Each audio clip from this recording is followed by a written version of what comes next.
Salut à tous, j'espère que vous allez bien, j'espère que tout se passe très bien chez vous. L'incident qui s'est passé au Cameroun dernièrement avec l'entreprise Nouriska, nous avons fait quelques enquêtes, nous avons mené nos investigations en tant que scientifiques. Cette vidéo, c'est une vidéo de la science. Moi, je crois en la science. Donc, si vous ne croyez pas en la science, c'est peut-être mieux de ne pas regarder cette vidéo, parce que vous pourrez peut-être être mal à l'aise face à la science qui sera déroulée ici. Je vais m'effacer, je vais laisser parler la science. C'est la raison pour laquelle je vais utiliser ici des articles scientifiques. En quelque sorte, ça sera comme des références. Donc, je vais vous amener simplement vers une sorte de revue de la littérature que j'ai fait pour les besoins de la cause. Voilà. Là, je partage avec vous mon écran. Sur l'écran, on voit 5 produits. 5 produits. Mais je vais m'arrêter sur les molécules identifiées ici. Le glutathion, le collagène et l'alpha-butatine. C'est quoi le collagène? C'est quoi l'alpha-arbutin? C'est quoi le glutathion? C'est un ensemble de 3 acides aminés, l'acide glutamique, l'acide cystéique, l'acide et la glycine. Les acides aminés ont des groupements qui ont une affinité avec certaines toxines que nous avons dans le corps. Ce qui fait que lorsqu'on consomme ces acides aminés qui peuvent, en chimie, on utilise le mot chelater, c'est la chélation, qui ont des agents chelatants. Ils peuvent donc attraper beaucoup plus les métaux lourds. Il y a d'autres toxines aussi qui sont possibles, beaucoup plus les métaux lourds. Ils peuvent donc les attraper et sortir parce que ça crée des complexes très stables avec ces métaux lourds-là, comme le mercure par exemple, et ça peut les faire sortir de l'organisme. Mes premiers travaux de recherche, justement, portaient sur l'élimination des métaux lourds dans le corps avec les acides aminés. Donc, il était question, j'avais travaillé avec 3 acides aminés et il était question de faire des expériences sur l'élimination de 3 métaux lourds. C'était un peu dans la toxicologie. Ces acides aminés ont souvent été utilisés. Ici, nous avons la combinaison de 3 acides aminés et c'est un produit qui est régulièrement utilisé à ses effets. C'est un produit qui est utilisé dans plusieurs domaines, et beaucoup plus dans le domaine de la santé, du détox, comme on dit en Turquie, le détox, on utilise ça.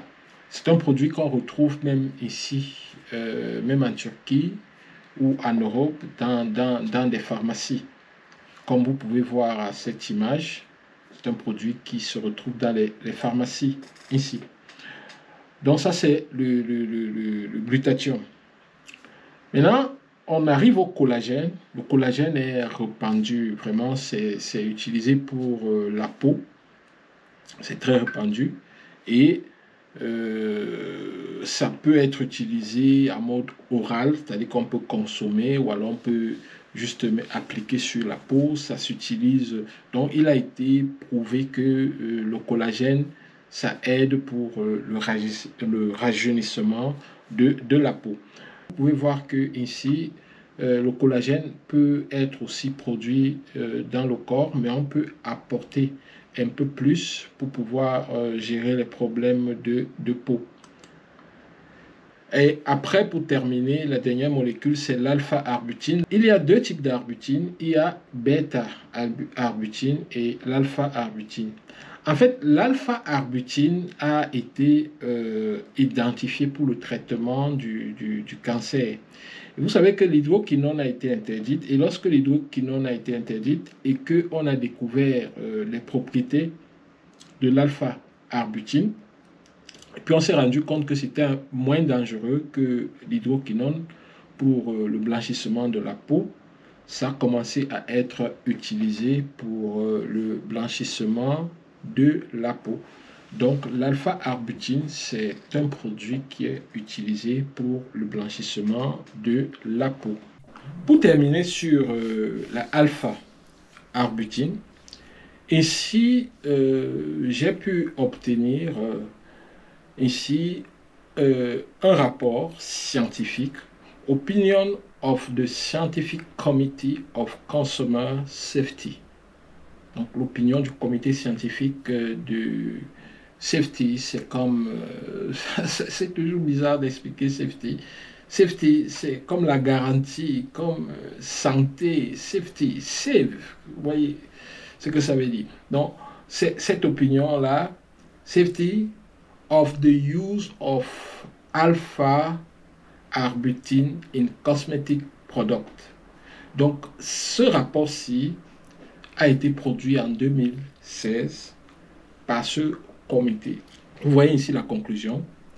Conclusion of the opinion de ST dans le comité consider the use of alpha-arbutin safe for consumer in cosmetic product in a concentration up to 2% in face cream and 0.5% in body lotion. The potential combined use of alpha-arbutin and other hydroquinone releasing substance in cosmetic product has not been evaluated in this opinion. Donc ici, on dit clairement que l'alpha-arbutin peut être utilisé en dessous de 2% pour les crèmes faciales et jusqu'à 0,5% pour les lotions du corps. Mais les autres usages n'ont pas été étudiés ici dans ce rapport, dans ces recherches. Donc là, c'est un comité scientifique qui se prononce sur l'alpha-arbutin. Donc je n'ai pas besoin de dire plus. Le rapport, il est là. J'ai pas besoin de dire plus. Le rapport, il est là. Comment est-ce que ces produits se retrouvent sur le rapport Cameroun? Pour qu'un produit, d'abord, se retrouve dans un pays, il y a la SGS, qui est un peu internationale. Ils ont des bureaux dans plusieurs pays, je dirais même dans presque tous les pays.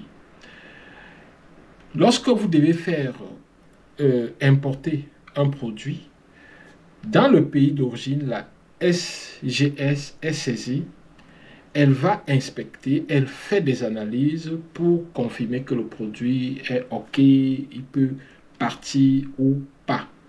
Et la SGS vérifie la loi du pays. Par exemple, si le produit doit aller au Cameroun, la SGS va voir quelle est la loi du Cameroun par rapport aux produits qu'on doit importer au Cameroun. Les produits qui doivent entrer au Cameroun doivent respecter quoi? La SGS vérifie ça et la SGS délivre un certificat, une sorte de certificat d'exportation. C'est avec ce certificat-là que vous pouvez maintenant charger votre conteneur.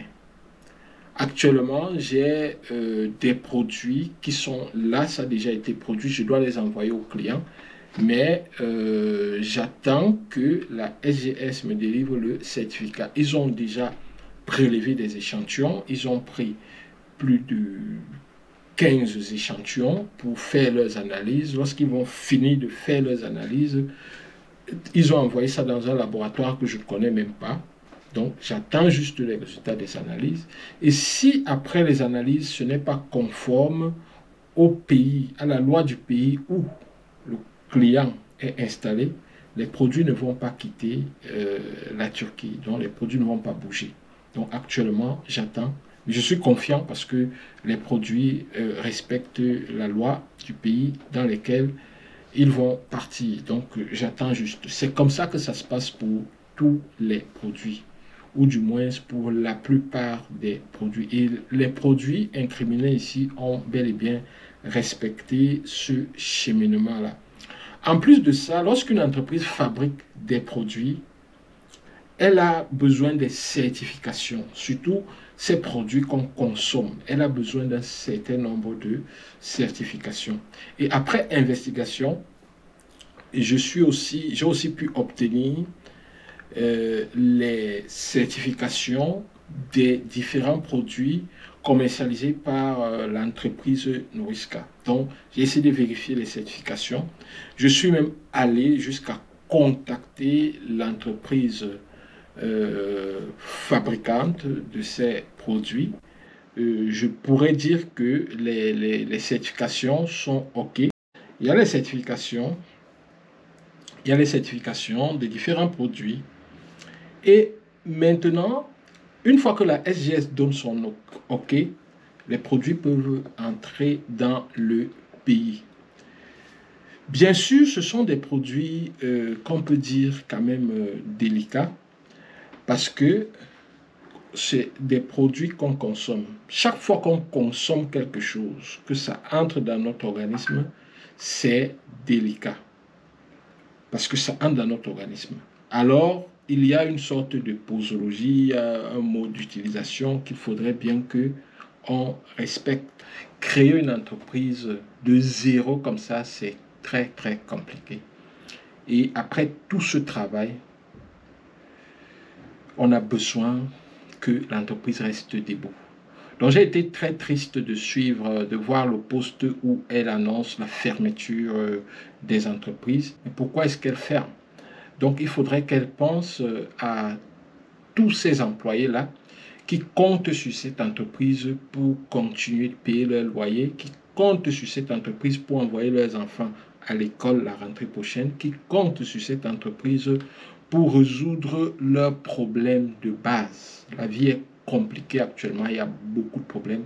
Donc, ce n'est pas parce qu'on a importé, et en plus, ce sont des compléments alimentaires. Ces produits sont en demande. Ces produits sont en demande. Et produire cela, c'était une réponse à une demande. Certains dans les commentaires ont souligné qu'en tant que député, elle ne devrait pas répondre à ce type de demande. Je suis totalement de cet avis. On a besoin des modèles dans notre société. J'ai vu tellement de méchanceté sur les réseaux sociaux sur cette affaire. J'ai lu tellement de méchanceté. Mais honorable Nouran, si tu suis cette vidéo, je vais te dire une chose. Schopenhauer disait que toute innovation commence par être ridicule. Et après, elle est dangereuse. Après, elle devient évidente. Tu as pris un chemin qui n'est pas évident. Avec la présentation de tes produits, au-delà de tout ce qu'on peut dire, les produits sont très bien présentés, c'est hygiénique et tout. Et tu es en train de marcher sur la cour des grands. C'est ça le truc. Donc, étant sur cette cour des grands, au départ, tu étais ridicule, tu vendais des mèches. On se disait, oh, c'est ridicule, comment cette fille vend des mèches, en plus elle vend des mèches avec un téléphone portable. Et après, tu es monté d'un cran et tout. Donc là, tu deviens dangereuse. Tu es dangereuse maintenant. Et après, ça sera évident. Tout ce que tu fais, ça va devenir évident. Donc, tu es en train de passer ton stade de dangereux. Et au stade de dangereux, tu es combattu. Évite même de lire tous ces commentaires sur les réseaux sociaux. Reste concentré et s'il te plaît, reviens sur ta décision de fermer l'entreprise parce qu'on a besoin de ton entreprise. Et si vous suivez cette vidéo et que vous êtes de cet avis, je vous prie de lancer une pétition pour amener l'honorable Nouran à comprendre qu'elle ne doit pas fermer l'entreprise. C'est une étape du combat entrepreneurial. C'est comme ça. Tu vas pas... C'est pas une route tranquille, c'est une route jonchée d'épreuves. Nous avons une personne qui a créé une entreprise et une entreprise a un plan parfois sur 10 ans. Et cette personne est devenue députée entre-temps. Donc il faudrait comprendre. En cours de route, elle est devenue députée. Peut-être dans le plan initial, lorsqu'elle a créé l'entreprise, il y avait tout ça. Et en plus de ça, en tant qu'homme d'affaires, on répond à une demande. Et généralement, lorsque vous commercialisez les mèches, les extensions des cheveux, la plupart de vos clients vous demandent des produits pour leur peau. La plupart de vos clients vous demandent des produits pour leur peau. Donc, migrer c'est-à-dire que passer à ces produits-là, il n'y a qu'un pas qui n'est pas très difficile à franchir. Donc, c'est ce qui peut expliquer, à mon avis, que l'entreprise Nourishka soit entrée dans tous ces produits, ces compléments alimentaires et ces produits cosmétiques-là. Maintenant, quand on dit Nourishka, qu'est-ce que c'est? C'est une entreprise. Quand on dit Nourishka, ce sont des emplois. Quand on dit Nourishka, c'est 10 ans de travail, je suppose. Quand on dit Nourishka, c'est la motivation. Quand on dit Nourishka, c'est l'énergie. Quand on dit Nourishka, c'est un modèle qu'on présente aux jeunes filles, un modèle différent. Parce que nous voyons, dans notre société, nous avons plusieurs modèles. Vous avez vu, par exemple, les modèles sur lesquels les jeunes filles comme Cynthia se sont accrochées. Pour ceux qui ne me connaissent pas encore, je suis le docteur Emmanuel Ngaha. J'ai un PhD en génie chimique. Mais avant cela, j'ai fait 3 masters. Un master qui était dans des recherches en toxicologie. J'ai travaillé avec les acides aminés pour préparer des complexes d'acides aminés stables avec les métaux. Là, il s'agissait de la chelation. Après, je me suis retourné vers la chimie de l'environnement. J'ai fait une maîtrise en chimie organique avant de faire un master en chimie de l'eau. Et après, je me suis spécialisé dans l'eau.